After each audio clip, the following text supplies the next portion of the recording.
സംഭൂച്ചിരി കൂപ്പുകൈകളോടെ നിങ്ങൾക്ക് ഞാൻ എന്റെ വന്ദനം അറിയിക്കുന്നു. ആദ്യ ഗുരു അമ്മ എന്ന വിഷയത്തെ കുറിച്ച് നിങ്ങൾക്ക് മുന്നിൽ സവിനയം ഞാൻ എന്റെ മനസ്സുറക്കട്ടെ. പുലരിക്കോഴി കൂവുന്നതിന് മുൻപ് ഉണരുകയും പാതിരാക്കോഴി കൂവിക്കഴിഞ്ഞതിനു ശേഷം മാത്രം നടന്നുവെത്തുകയും ചെയ്യുന്ന ഒരു ജന്മമുണ്ട്. എന്തിനും ഏതിനും എവിടെയും എപ്പോഴും തന്റെ കയ്യൊപ്പ് ചാത്തുന്ന ഒരു സ്ത്രീ ജന്മം. അതാണ് അമ്മ. ഭാര്യയായും അമ്മയായും അധ്യാപികയായും കളിക്കൂട്ടുകാരിയായും പല വേഷങ്ങൾ പകർന്നാടുന്നവൾ അമ്മ. മിണ്ടിത്തുടങ്ങാൻ ശ്രമിക്കുന്ന പിച്ചിളം ചുണ്ടിന്മേൽ അമ്മിന്റെ പാലോടൊപ്പം അമ്മ എന്നുള്ള രണ്ടക്ഷരമല്ലയോ സമ്മേളിച്ചിരുന്നതൊന്നാമതായി എന്നെഴുതി വച്ച മഹാകവി വള്ളത്തോൾ നാരായണ മേനോന്റെ കൃതഹസ്തതയെ എത്ര വാഴ്ത്തിയാലാണ് മതിയാവുക? ഒരിക്കൽ ഒരു പഠനശാലയിൽ അധ്യാപിക കുട്ടികളോട് ചോദിച്ചു, നിങ്ങൾ ഏറെ സ്നേഹിക്കുന്ന ദൈവമേത്, വ്യക്തി ഏത്, നിങ്ങളെ ഏറെ സ്വാധീനിച്ച അധ്യാപികയാണ്? ഒരു കൊച്ചുപിടിക്കൻ പറഞ്ഞു, ഇത് മൂന്നും എനിക്ക് എന്റെ അമ്മയാണ്. അത്ഭുതം മൂളുന്ന കണ്ണുകളോടെ പുരികങ്ങൾ വരച്ച് അധ്യാപിക ആ കൊച്ചുപിടിക്കനെ നോക്കി. അവൻ തുടർന്നു, എനിക്ക് വേണ്ടി ജീവിക്കാനും എനിക്ക് വേണ്ടി കരയാനും എന്തിനും എനിക്ക് വേണ്ടി മരിക്കാൻ വരെ എന്റെ അമ്മയ്ക്ക് സാധിക്കും. ആ മിടുക്കനായ കുട്ടിയാണ് ആംഗലേയ സാഹിത്യ നവത്തിൽ മഴവിച്ചോപ്പ് വരച്ചു ചേർത്ത കവി വില്യം വേർഡ്സ്വർത്ത്. അതെ, അമ്മ ജീവിക്കുന്ന ദൈവം. മാസങ്ങളുടെ ഇരുൾവാസം ഉപേക്ഷിച്ച് വെളിച്ചത്തിന്റെ ലോകത്തേക്ക് ഞാൻ ആദ്യമായി കണ്ടുവന്നപ്പോൾ ചൂടേകി തുണയായി വാർത്തയിൽ ചേർത്ത ജീവനാമൃതം നൽകി, സംരക്ഷണം നൽകി.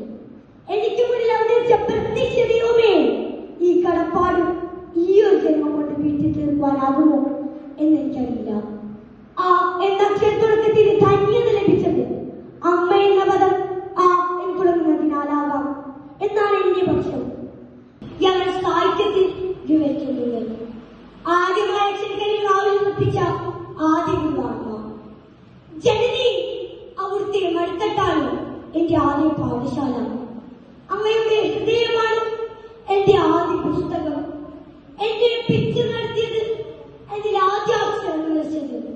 സ്നേഹിക്കാൻ കഴിയുന്ന ഒരു സമൂഹ ജീവിയായി എന്നെ മാറ്റിയെടുത്തതല്ല, അമ്മേ അമ്മ തന്നെയാണ്.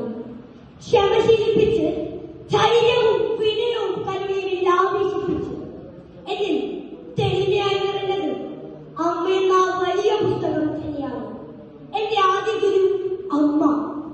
എന്താണ് നേര്, ഏതാണ് സത്യം, എന്താണ് ചിന്തവഴി, കൊള്ളേണ്ടത് തള്ളേണ്ടതുണ്ട് എന്നെല്ലാം മോദി തന്ന് മനുഷ്യൻ എന്ന തലത്തിലേക്ക് വഴിതെളിയിച്ചു നടത്തുന്ന ഗുരുക്കന്മാരുടെ ഗുരുവാണ് ഓരോ അമ്മയും.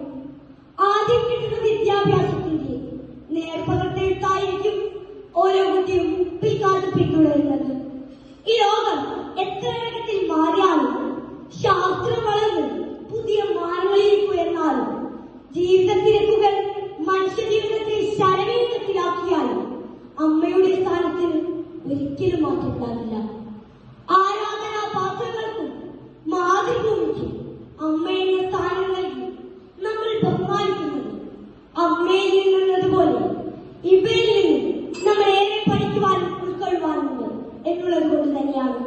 ഉണ്ണാതിരുന്ന് മുട്ടുന്നവരെ പഠിപ്പിച്ച് കണ്ടഴിച്ചു തരാൻ ഉൾക്കണ്ണുതുറന്നു വെച്ചവരെ, ഹേ അമ്മേ, കണ്ണുനീരിനെ പുഞ്ചിരിയാക്കി മാറ്റുന്ന മാസ്മരിക വൈഭവമേ, ഇഴയടുപ്പമുള്ള അറിവുകൾ ആർജിച്ച് മേന്മേൽ വളരാൻ ഉത്തരോത്തരം പരിശ്രമിക്കാൻ ഞങ്ങൾക്ക് കരുത്തായവരെ, അവിടുത്തോട് ഒരുപാട് സ്നേഹം. അമ്മയും നന്മയും